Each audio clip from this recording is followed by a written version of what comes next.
Gracias, hermano Richard. Gracias al Señor por esta oportunidad tan linda que tenemos de compartir la palabra del Señor. Y como bien lo decía nuestro pastor Richard Landeros, vamos a hablar hoy acerca de la definición de la unicidad de Dios. ¿Qué es la unicidad de Dios? Vamos entonces a pasar aquí de una vez a entrar en materia porque el tiempo apremia y vamos a ver hoy la definición de la unicidad de Dios. Quisiera saber si estamos viendo bien ahí las diapositivas para poder... Muy bien. Entonces vamos a hablar acerca de la unicidad de Dios en esta hora. Vamos a empezar a definir la unicidad de Dios diciendo que la unicidad de Dios es la doctrina que declara tres cosas. Primero, que Dios es absolutamente uno y único y que no es susceptible de ninguna división. Eso lo encontramos claramente en la Escritura, en textos como Deuteronomio 6:4, el Salmo 72:18, Marcos 12, del 28 al 30 y Gálatas 3:20. Deuteronomio 6:4 es la declaración del principal mandamiento. La ley de Moisés tenía muchos mandamientos, pero el más grande de todos era: oye Israel, el Señor nuestro Dios, el Señor uno es. El mismo Señor Jesucristo, cuando le preguntaron por el principal de todos los mandamientos, él dijo que ese era el principal de todos. Lo dijo en Marcos 12, del 28 al 30. Nuestro Señor Jesucristo dijo: el primer de todos los mandamientos es: oye Israel, el Señor nuestro Dios, el Señor uno es. Y amarás al Señor tu Dios de todo tu corazón, con toda tu alma, con toda tu mente y con todas tus fuerzas. Este es el principal mandamiento, dijo nuestro Señor. De manera que cuando nosotros estamos declarando que Dios es absolutamente uno y único y que Él no es susceptible de ninguna división, estamos basándonos en lo que dice la Escritura. El Salmo 72:18 dice: bendito el Dios de Israel, el único que hace maravillas. Cuando se dice que es el único, se está excluyendo a cualquier otro. El único que hace maravillas es Dios, de manera que no podemos esperar que otro las haga, porque el único que las hace es nuestro Dios. Entonces, la Biblia dice claramente que Dios es uno y único. Ahí lo encontramos en esas porciones de la Escritura.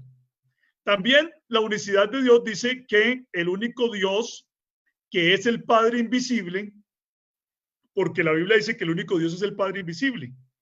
En Juan 17:3 se nos dice la Biblia, se nos dice en la palabra del Señor que Jesucristo dijo: y esta es la vida eterna, que te conozcan a ti, el único Dios verdadero, dijo el Señor Jesucristo, hablando del Padre. O sea que el Padre es el único Dios verdadero.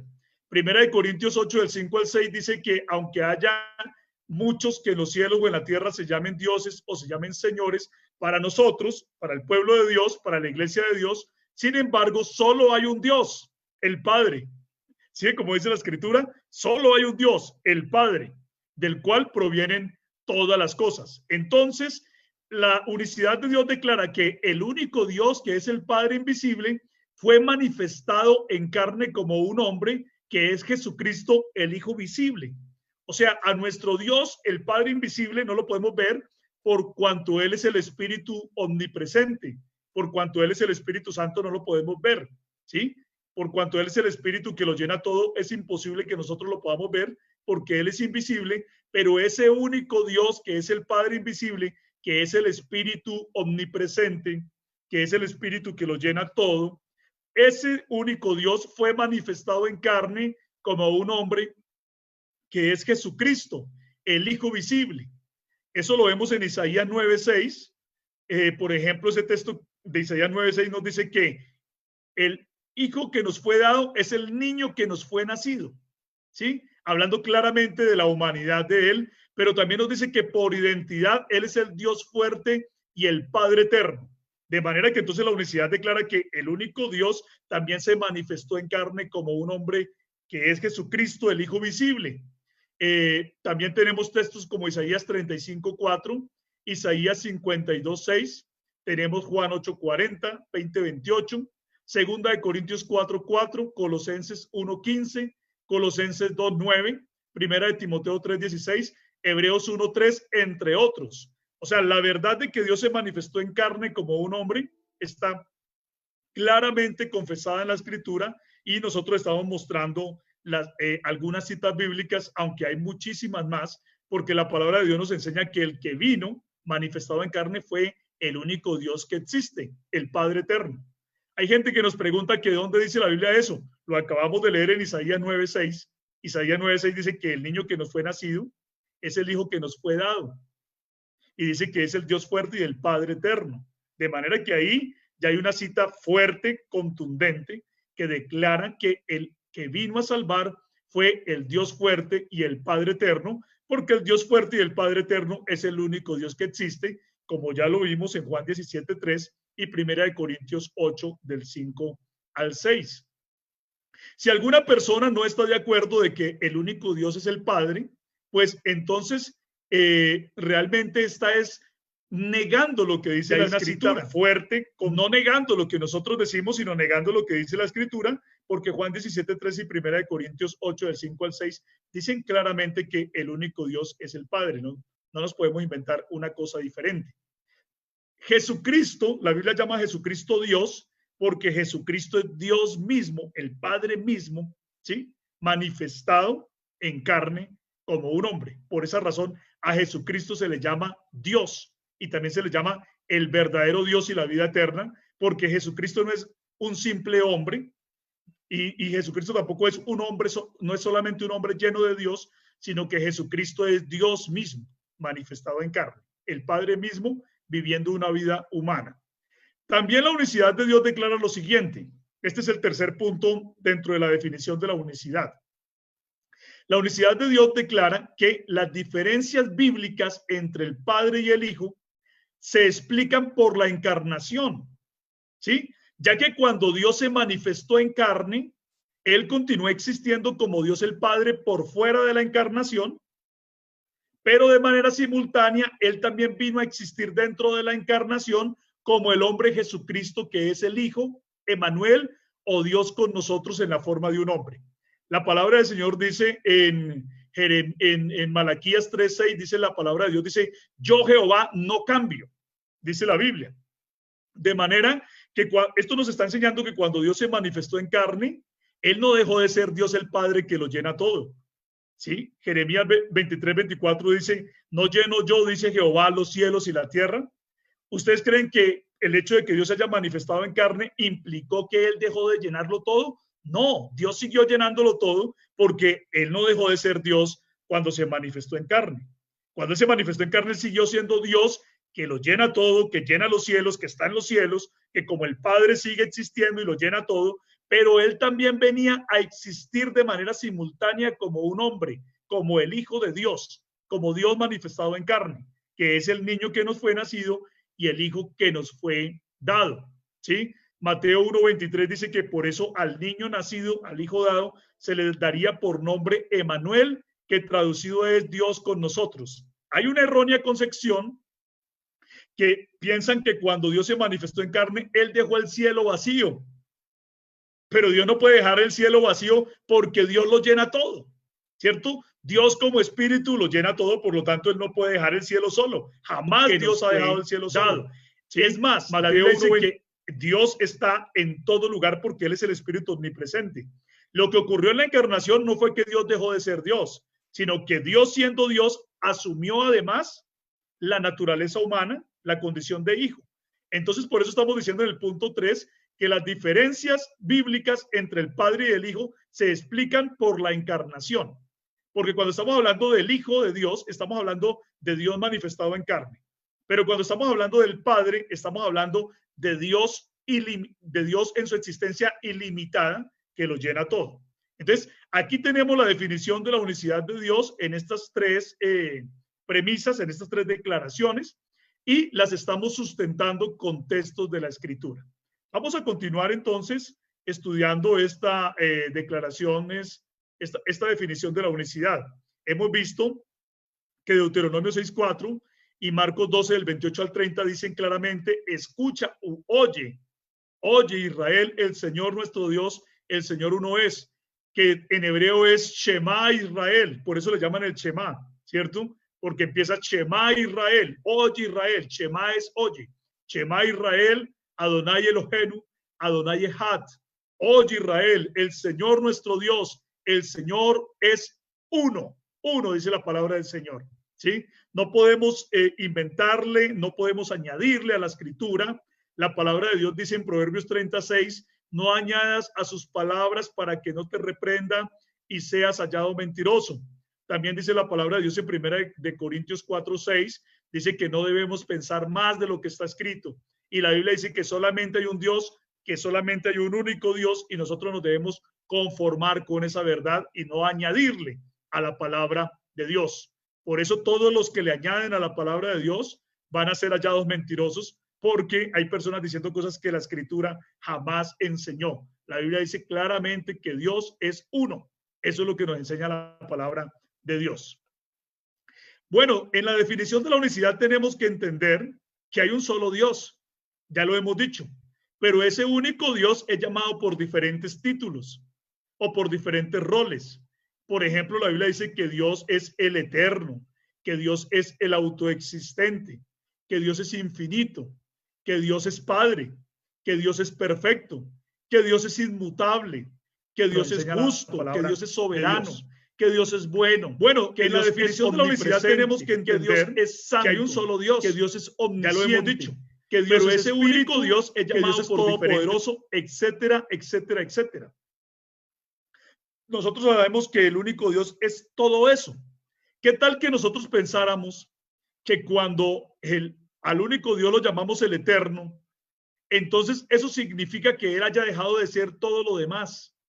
Que por el hecho de llamarlo eterno, nosotros estemos ignorando que él es todo lo otro, es decir, que él es también autoexistente, infinito, Padre, inmutable, justo. Realmente eso sería un error, porque nosotros sabemos que al llamar a Dios el eterno, aún él sigue siendo todo lo demás que él es. El eterno es un título de Dios que significa simplemente que él no tiene ni principio ni fin. Pero, por ejemplo, cuando nosotros decimos Padre, ¿será que estamos pensando que el Padre es alguien diferente al Eterno? No, de ninguna manera, porque aquel que es el Eterno es también el Padre. Tanto así que la Biblia lo llama el Padre Eterno, para mostrar, ¿cierto?, claramente que no hay ninguna distinción entre el Padre y el Eterno por cuanto son uno y el mismo. Entonces la palabra de Dios nos está mostrando que el Eterno y el Padre son el mismo, ¿sí?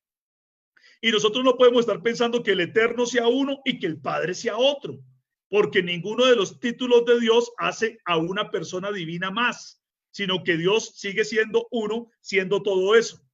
Por ejemplo, cuando nosotros llamamos a Dios el soberano, nosotros lo llamamos para reconocer que Él es el Rey de Reyes, el Señor de Señores, el que gobierna sobre todo. Él es el soberano, ante el cual todos los poderes están sometidos.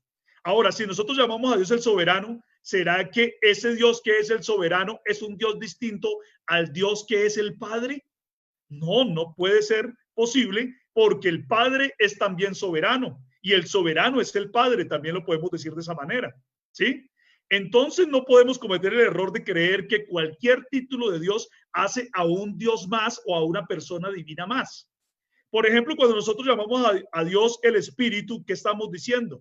Que Dios es Espíritu, ¿sí? En su naturaleza Dios es Espíritu. Es más, la Biblia lo llama el Espíritu omnipresente, el Espíritu que lo llena todo. ¿Será que cuando nosotros llamamos a Dios el Espíritu y luego llamamos a Dios Padre, tenemos que pensar en dos individuos distintos o en dos personas divinas y distintas en nuestro pensamiento? No, no, porque la Escritura misma nos enseña que el Padre es el Espíritu Santo. Entonces, el único Dios es Espíritu, como también es Padre. Por eso podemos decir que el Padre es el Espíritu. ¿Dónde nos podemos respaldar en esto? Por ejemplo, cuando Jesús estaba hablando con la mujer samaritana y la mujer samaritana le pidió orientación sobre dónde se debía adorar, si era en el monte donde estaba el pozo de Jacob o era en Jerusalén, Jesucristo le dijo: mujer, viene la hora y ahora es cuando los verdaderos adoradores adorarán al Padre en espíritu y en verdad. ¿De cuál Dios estaba hablando Jesús? Del Padre. Si se dan cuenta, del Padre estaba hablando. ¿Por qué razón del Padre? Porque el Padre es el único Dios. Les dice, mujer, la hora viene y ahora es cuando los verdaderos adoradores adorarán al Padre en espíritu y en verdad, porque Dios es espíritu. O sea, ¿cuál es el Dios que es espíritu? Pues el Padre, que es el del cual venía hablando. De manera que nosotros tenemos que ver que el Dios que es el Padre es también el Dios que es el Espíritu. Y no podemos pensar que porque estamos hablando del Padre y estamos hablando del Espíritu, estamos hablando de dos individuos diferentes, porque el Padre es el Espíritu. Otro ejemplo más, si estamos hablando del Dios bueno y estamos hablando del Dios que es Espíritu, estamos hablando del mismo Dios. No podemos pensar que el Espíritu sea alguien diferente al bueno. Lo que tenemos que entender entonces es por qué razón a Dios se le conoce por cada uno de sus títulos, por cada uno de sus roles, y esto nos va a mostrar, nos va a ayudar a entender que hay un solo Dios. Por cuanto los títulos de Padre, Hijo y Espíritu Santo han confundido a la gente, y la gente piensa que cuando se utilizan los títulos de Padre, Hijo y Espíritu Santo se están hablando de tres personas distintas, tres individuos diferentes, vamos a hablar de la explicación de esos títulos. Porque, digamos, si le preguntamos a la gente por qué razón a Dios se le llama el Eterno, ellos nos van a dar una respuesta. Si les decimos también que por qué a Dios se le llama Santo, la gente común y corriente nos va a dar una respuesta. Cuando decimos que por qué Dios es omnisciente, nos van a decir que porque lo sabe todo. ¿Sí? Cuando decimos que es omnipresente, nos van a decir que porque lo llena todo. Cuando le decimos que porque es todopoderoso, dicen que porque tiene todo el poder. Pero generalmente la gente tiene muchas dificultades para entender por qué a Dios se le llama Padre, por qué a Dios se le llama Hijo y por qué a Dios se le llama Espíritu. Y por esa razón es que ellos han pensado en algunas oportunidades que el Padre es una persona diferente al Espíritu y que el Espíritu es una persona diferente al Hijo, porque ellos están tomando tres títulos de Dios para pensar erradamente en ellos como personas divinas, cuando la Biblia nunca ha sugerido semejante cosa. Vamos a mirar aquí entonces rápidamente las definiciones de Padre aplicadas a Dios, de Hijo aplicadas a Dios y de Espíritu Santo aplicadas a Dios. Vamos a mirarlas. La Biblia llama a Dios el Padre porque Dios tiene una relación paternal con nosotros. Así de sencillo, fácil, ¿cierto? O sea, nosotros somos hijos de Él y Él entonces es nuestro Padre. Él es nuestro Padre espiritual. Textos para demostrar esto son Hebreos 12:9, Juan 1 del 11 al 13, Segunda de Corintios 6 del 17 al 18 y Primera de Juan 3:1. No cuento con el tiempo ahora para poder profundizar y leer cada una de estas porciones de la Escritura, pero ahí se las estamos mencionando para que usted pueda comprobar con más tiempo en su estudio personalizado.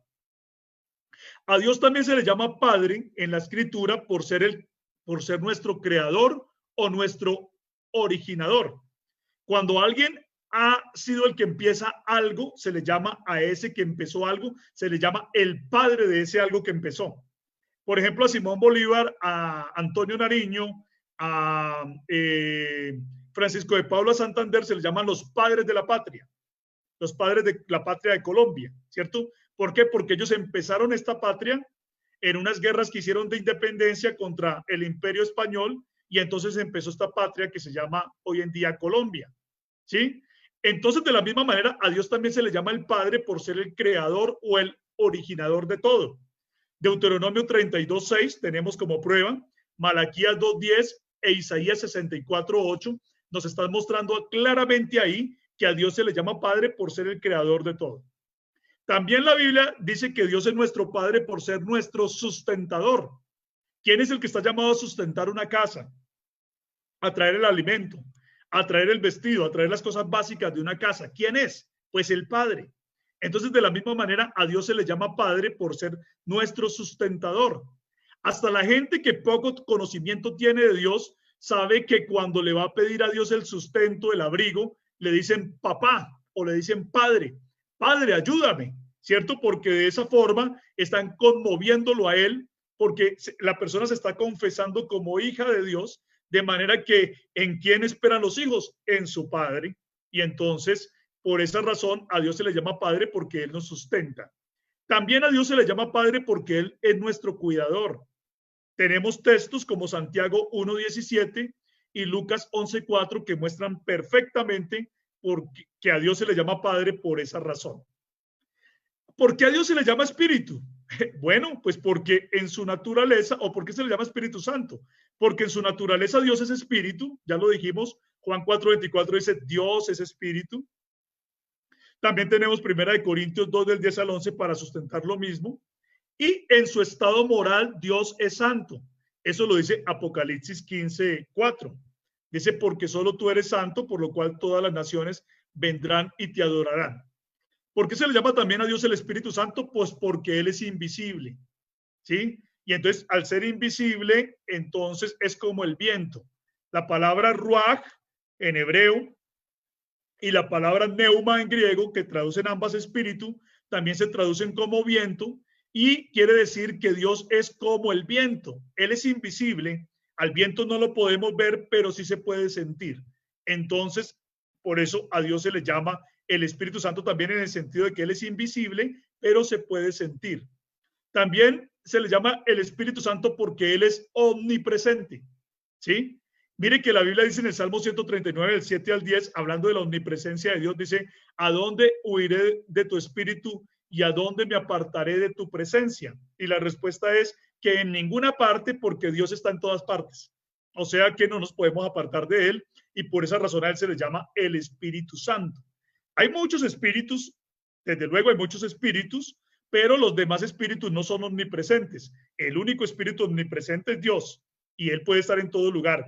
Pero presten muy buena atención, Dios es omnipresente o puede ser omnipresente porque Él es espíritu.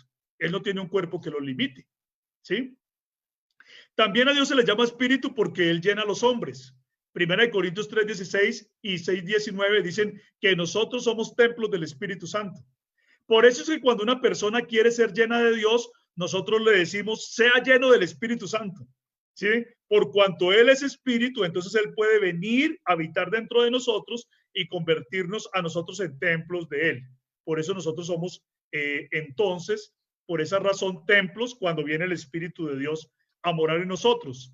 Y otra de las razones por las cuales a Dios se le llama espíritu es porque Dios está en actividad, ¿sí? El Espíritu de Dios viene desde los cielos y se manifiesta en la tierra, mostrando su actividad y su poder.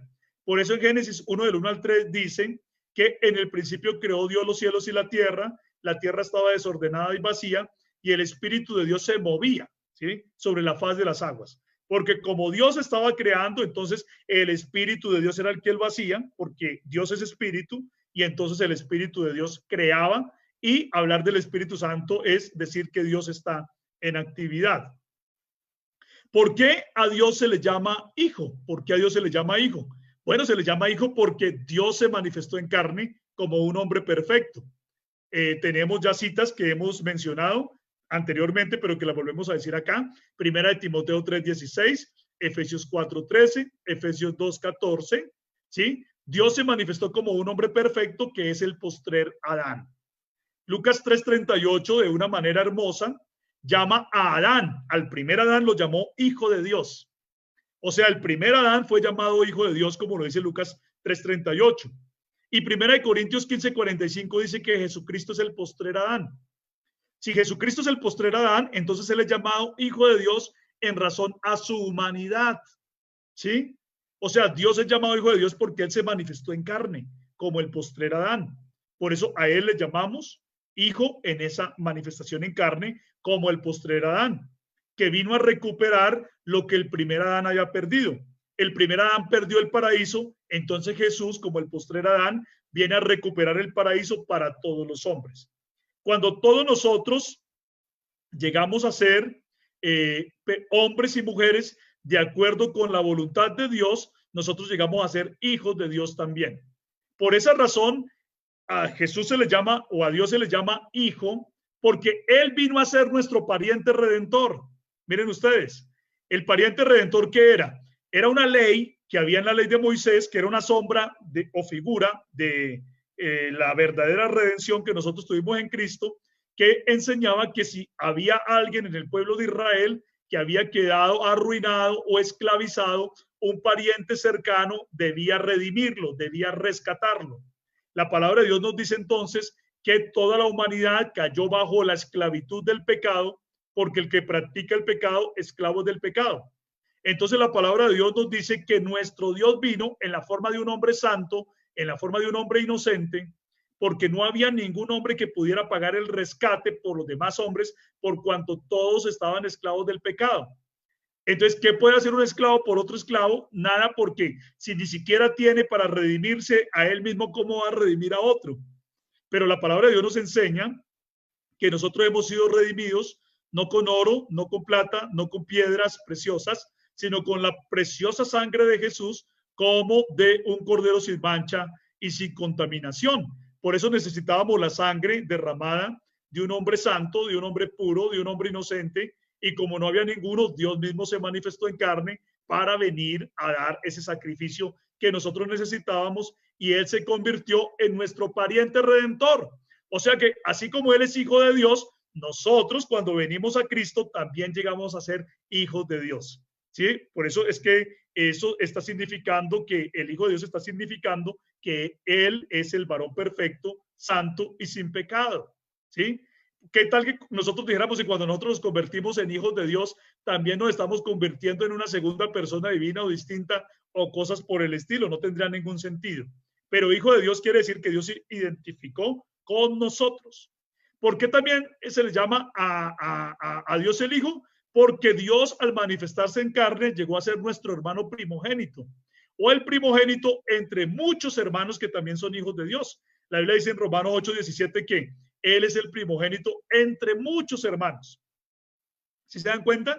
O sea que se le llama hijo de Dios porque así como usted y yo cuando creemos en Jesús llegamos a ser hijos de Dios, entonces Él se hizo como nosotros. Se hizo en todo semejante a sus hermanos, nos dice la Biblia en Hebreos 2:10. En todo semejante a sus hermanos, porque Él es el hermano mayor. O sea, si nosotros somos hijos de Dios, Él es el hermano mayor, el hijo de Dios mayor. ¿Sí? O sea, todo lo que quiere decir de Dios como hijo nos está mostrando que Dios fue manifestado en carne. Esa es la verdad que nos está enseñando la Escritura. Entonces nosotros tenemos que entender qué significa cada título de Dios. Ya vamos terminando acá, vamos a ir terminando acá. Vamos a entrar rápidamente en un texto como el de Mateo 28:19, que dice, por tanto, id y haced discípulos a todas las naciones, bautizándolos en el nombre del Padre y del Hijo y del Espíritu Santo. Entonces hay gente que nos dice, ahí están los tres. Y uno dice, pero ¿cuáles tres? Si la Biblia dice que Dios es uno. O sea, no piense lo que la Biblia no dice, para que, dice la Escritura, para que no te reprenda y seas hallado mentiroso. Ahí no hay ningunos tres, ahí hay uno. Uno que se llama Padre, Hijo y Espíritu Santo, pero que es uno solo, porque ahí está, incluso sabemos que es uno solo porque dice en el nombre, se está refiriendo a un solo nombre, por lo tanto un solo ser.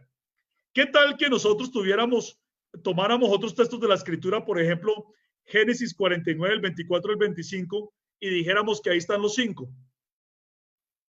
Porque dice, por las manos del fuerte de Jacob, por el nombre del pastor, la roca de Israel, por el Dios de tu Padre, el cual te ayudará, por el Dios omnipotente, 5, el cual te bendecirá. Entonces, ¿qué tal que nosotros miráramos este texto y dijéramos, ahí están los cinco?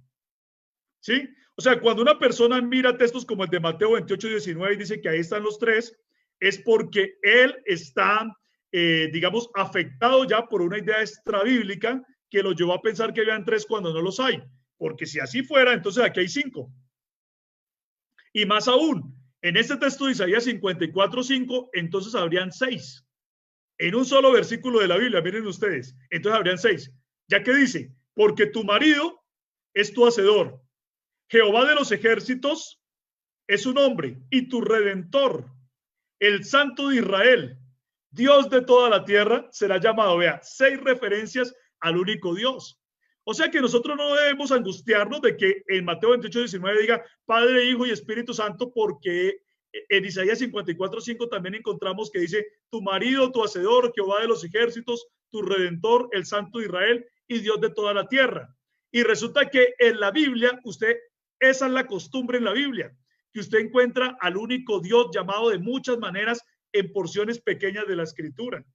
Entonces, eso es una constante en la Escritura. ¿Qué tal que uno dijera que entonces en cada oportunidad que se encuentra varios títulos de Dios es porque hay más personas divinas y distintas? Sería un terrible error. Por eso la gente a veces reinterpreta textos que hablan que mencionan Padre, Hijo y Espíritu Santo, creyendo que hay tres, no porque la Biblia diga que hay tres, sino porque ellos ya están introduciendo una idea extraña en la escritura que aprendieron por fuera de la Biblia y ellos quieren que la Biblia diga lo que ellos quieran imponerle. Pero la palabra de Dios nos sigue diciendo la grande verdad de que solamente hay un Dios y que el único Dios fue manifestado en carne para nuestra salvación. Hasta aquí entonces esta definición de la unicidad y espero que haya sido de grande bendición para todos ustedes. Dios les bendiga.